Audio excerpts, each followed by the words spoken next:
안녕하세요. 오늘은 자존감을 회복하는 방법에 대해서 얘기해 볼 거예요.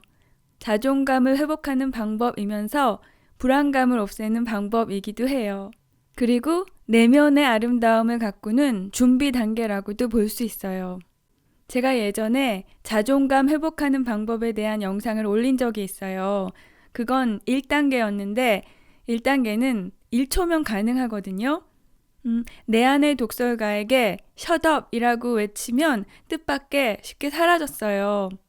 그런데 오늘 말씀드릴 방법은 일주일에서 한 달 정도 걸려요.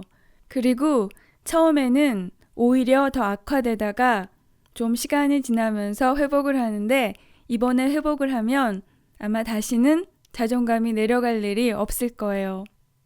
근데 일단 자존감이 뭔지 알아야지 자존감을 높이거나 회복할 수 있을 거 아니에요. 많은 사람들이 자존감에 대해서 잘못 이해하고 있는 것 같더라고요. 그래서 잘못된 처방을 내리고 그 처방으로 인해서 더욱 자존감이 낮아지는 악순환에 빠지는 게 아닌가 하는 생각이 들더라고요. 흔히 하는 조언이 능력을 키워라, 외모를 가꿔라, 그리고 살을 빼라, 건강해져라 이런 건데요. 이런 건 기분을 좋게 하는 거지 자존감을 높이는 건 아니에요. 이 논리대로라면 능력 없고 못생기고 뚱뚱하고 몸이 약한 사람은 자존감이 높아질 수 없다는 말이잖아요. 사람은 늙어가면서 점점 능력도 없어지고 몸도 약해지는데 그럼 노인들은 다 자존감이 없어야 된다는 말이잖아요. 자존감을 높이기 위해서 능력을 키우고 돈을 벌고 그리고 외모를 가꾸고 다른 사람의 칭찬이나 위로에 의존하는 건 나르시시스트들 또는 그 사람들의 가치관에 세뇌된 사람들의 자존감 개념이에요. 그 사람들의 방법을 따르면 결국은 자존감이 더 낮아지게 돼요. 능력이나 돈, 외모, 건강, 그리고 다른 사람들의 찬양 같은 건 언제든지 변할 수 있는 거예요. 이렇게 늘 변하는 외부 변수들을 모두 뺀 상수처럼 나에게 남아있는 걸 사랑하는 게 자존감이에요. 이 과정이 일주일에서 한 달 정도 걸리는데 이 기간 중에는 나르시시스트들과의 접촉은 피하세요. 그리고 주말이나 연휴를 끼고 하는 게 더 효과적이에요. 제일 먼저 할 일은 자신에 대해서 객관적인 사실을 나열해 보세요. 마음에 안 드는 것부터 생각해 보세요. 이 아이를 예를 들어 볼게요. 얘는 지금 회사에서 잘렸고 애인한테도 차였어요. 나이도 많고 머리통도 너무 크고 보니까 또 대머리네요. 그리고 그동안 살면서 잘못한 일도 많고 부끄러운 일도 많이 했어요. 이런 모든 것을 그대로 적나라하게 떠올려 보세요. 종이에 적으셔도 좋아요. 팩트 폭행은 이럴 때만 하는 거예요. 이렇게 나에 대해서 객관적인 사실들을 쭉 나열해 보면은 이 사람이 나라는 사실이 아마 너무 싫을 거예요. 도저히 좋아할 수 없는 사람처럼 느껴지실 거예요. 그렇게 며칠 시간을 보내세요.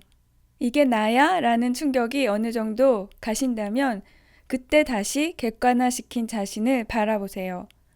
그럼 이제는 좀 불쌍하다는 생각이 들 거예요. 그리고 만약 이게 내가 아니라 내 친구라면 이때 나는 무슨 얘기를 해줄까 하고 생각해 보세요. 그나마 잘했던 일을 얘기해주고 회사 다니면서 잘했던 점, 못했던 점, 그리고 그 회사가 정말 좋았는지, 애인을 정말 사랑했는지 다 끝난 게 아니라 오히려 새롭게 시작할 수 있는 거라고 위로를 해주세요. 그리고 팔다리는 가늘잖아. 머리통도 크고 대머리지만 그래도 귀엽잖아.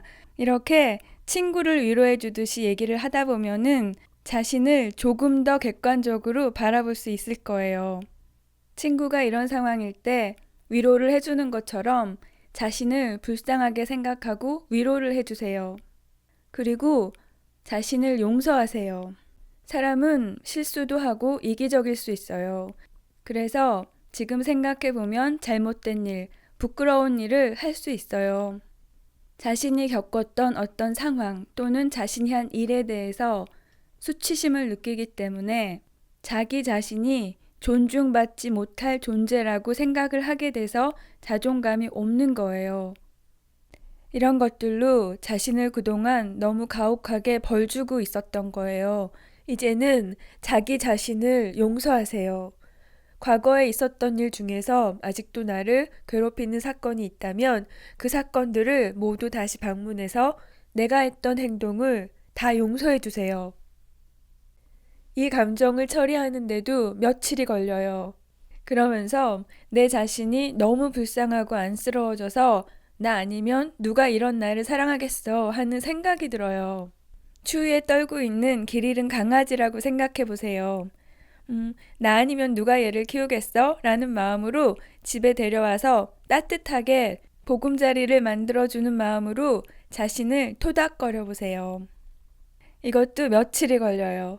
처음에는 미치도록 싫었던 자신의 단점까지 불쌍해 보이다가 결국은 그 점까지 사랑하게 될 거예요. 이게 무슨 사랑일까라고 생각할 수 있겠지만 사실은 불쌍하게 생각하는 게 결국은 사랑이에요. 그 과정도 며칠이 걸려요. 이렇게 자신의 가장 어두운 부분, 바닥에 깔린 부분을 돌아보면서 그 부분까지 받아들이고 용서하면서 자존감을 회복하게 돼요. 그러면서 외모에도 드라마틱한 변화가 생기는데요. 예전에는 이유 없이 주눅 들었던 표정이었는데 지금은 이유는 모르지만 매력적으로 보여요. 왜냐면 과거에 자신이 수치심을 가지고 있던 부분을 받아들이고 사랑하고 존중하게 되면서 주눅 들었던 표정이 사라지고 당당해 보여요. 살을 빼서 날씬해서 예뻐지는 게 아니라 살을 빼지 않아도 너무 당당해서 다른 사람이 봤을 때 그 몸이 예뻐 보이게 되는, 나도 살이 쪄서 저 몸처럼 되고 싶다 이런 생각을 만들 수 있을 정도로 당당해지게 돼요. 그리고 자신을 성찰하면서 개선시키고 싶은 부분도 깨달을 거예요. 더 예뻐져야겠다, 살을 빼야겠다 이런 게 아니라 더 부지런히 살아야겠다, 다른 사람을 더 배려해줘야겠다. 그런 목표를 세우고 실천해 보세요. 그런데 자신이 잘못했던 걸 떠올리지 못하거나 친구에게 해줄 말이 대머리 대두 이런 사람이라면 나르시시스트일 가능성이 높아요. 그분들은 도울 방법이 없어요. 오늘은 여기까지 할게요. 오늘도 봐주셔서 감사합니다. 안녕히 계세요. 그리고 정말 사랑해요.